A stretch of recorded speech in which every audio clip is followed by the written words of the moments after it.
ಸ್ನೇಹಿತರೆ, ಅದು ಏಪ್ರಿಲ್ 13, 1919. ಅದು ಭಾರತದ ಸ್ವತಂತ್ರ ಹೋರಾಟದ ಇತಿಹಾಸದಲ್ಲಿ ಅತ್ಯಂತ ಕರಾಳ ದಿನ. ಅವತ್ತು ಪಂಜಾಬ್ ರಾಜ್ಯದ ಅಮೃತ್ಸರದ ಜಲಿಯನ್ ವಾಲಾಬಾಗ್ನಲ್ಲಿ ಸಿಖ್ಖರ ಪವಿತ್ರ ಹಬ್ಬವಾದ ಬೈಸಾಖಿಯನ್ನ ಆಚರಿಸಲು ನೂರಾರು ಜನ ಸೇರಿದ್ದರು. ಹೀಗೆ ಸಂಭ್ರಮದ ವಾತಾವರಣವಿದ್ದ ಸಮಯದಲ್ಲೇ ದಿಢೀರನೆ ಬ್ರಿಟಿಷ್ ಸೈನಿಕರು ಪ್ರತ್ಯಕ್ಷವಾಗಿದ್ದರು. ನೋಡುತ್ತಲೇ ಹೊರಗೆ ಹೋಗುವ ಗೇಟ್ಗಳನ್ನ ಮುಚ್ಚಿ ಅಲ್ಲಿದ್ದವರ ಮೇಲೆ ಗುಂಡಿನ ಸುರಿಮಳೆ ನಡೆಸಲಾಯಿತು. ಬ್ರಿಟಿಷರ ಗುಂಡಿನಿಂದ ತಪ್ಪಿಸಿಕೊಳ್ಳಲು ಕೆಲವರು ಅಲ್ಲಿದ್ದ ಬಾವಿಗೆ ಹಾರಿ ಪ್ರಾಣ ಕಳೆದುಕೊಂಡರು. ಕೇವಲ 10 ನಿಮಿಷದಲ್ಲಿ ಜಲಿಯನ್ ವಾಲಾಬಾಗ್ನಲ್ಲಿ ನರಕವನ್ನ ಸೃಷ್ಟಿಸಲಾಯಿತು. ಈ ರೀತಿ ನರಕವನ್ನ ಸೃಷ್ಟಿಸಿದ ರಾಕ್ಷಸನ ಹೆಸರು ಜನರಲ್ ಡಯರ್. ಬ್ರಿಟಿಷ್ ಅಧಿಕೃತ ದಾಖಲೆಗಳ ಪ್ರಕಾರ ಅವತ್ತು ಜಲಿಯನ್ ವಾಲಾಬಾಗ್ನಲ್ಲಿ ಪ್ರಾಣ ಕಳೆದುಕೊಂಡವರ ಸಂಖ್ಯೆ 379. ಆದರೆ ಭಾರತೀಯ ಹೋರಾಟಗಾರರ ಪ್ರಕಾರ ಈ ಸಂಖ್ಯೆ 1000ಕ್ಕೂ ಅಧಿಕ. ಬ್ರಿಟಿಷರ ಗುಂಡು ತಗುಲಿ ಅರೆಜೀವವಾಗಿ ಬಿದ್ದವರನ್ನ ಲೆಕ್ಕಿಸದೆ ಜನರಲ್ ಡಯರ್ ಜಲಿಯನ್ ವಾಲಾಬಾಗ್ನಿಂದ ಹೊರಟು ಹೋಗಿದ್ದ. ಈ ಅಮಾನುಷ ಕೃತ್ಯವನ್ನ ವಿರೋಧಿಸಿ ದೇಶದೆಲ್ಲೆಡೆ ಪ್ರತಿಭಟನೆಗಳಾದವು. ಇಷ್ಟೆಲ್ಲ ಆದ ಮೇಲೆ ಜನರಲ್ ಡಯರ್ಗೆ ಕಾನೂನಿನ ಪ್ರಕಾರ ಶಿಕ್ಷೆ ಆಯ್ತಾ ಅಂದ್ರೆ ಅದೂ ಇಲ್ಲ. ಜಲಿಯನ್ ವಾಲಾಬಾಗ್ ಘಟನೆಯ ನಂತರ ಆತ ಕುಬೇರನಾದ. ಯಾವಾಗ ಭಾರತೀಯರ ಪ್ರತಿಭಟನೆ ಜೋರಾಯ್ತೋ ಆಗ ಬ್ರಿಟಿಷ್ ಸರ್ಕಾರ ಒಂದು ತನಿಖಾ ಆಯೋಗವನ್ನ ರಚನೆ ಮಾಡಿತು.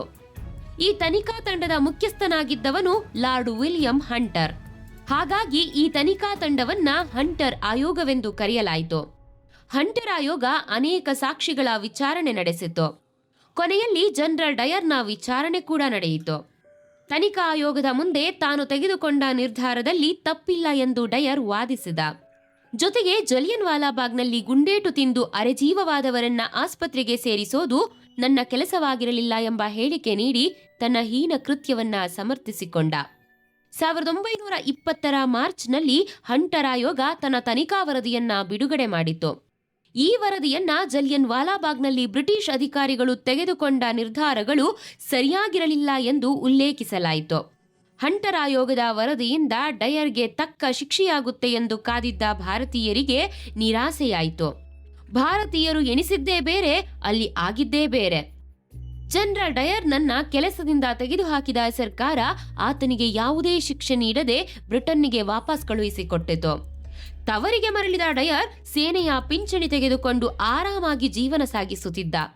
ಬ್ರಿಟನ್ನ ಬಲಪಂಥೀಯ ರಾಜಕಾರಣಿಗಳು ಆತನ ಕಾರ್ಯವನ್ನ ಶ್ಲಾಘಿಸಿ ಅಲ್ಲಿನ ಸಂಸತ್ತಿನಲ್ಲಿ ನಿರ್ಣಯ ಕೈಗೊಂಡರು. ಕೆಲಸ ಕಳೆದುಕೊಂಡಿದ್ದ ಡಯರ್ನಿಗಾಗಿ ಬ್ರಿಟನ್ನಿನ ದಿ ಮಾರ್ನಿಂಗ್ ಪೋಸ್ಟ್ ಪತ್ರಿಕೆ ಹಣ ಸಂಗ್ರಹಿಸಿತು.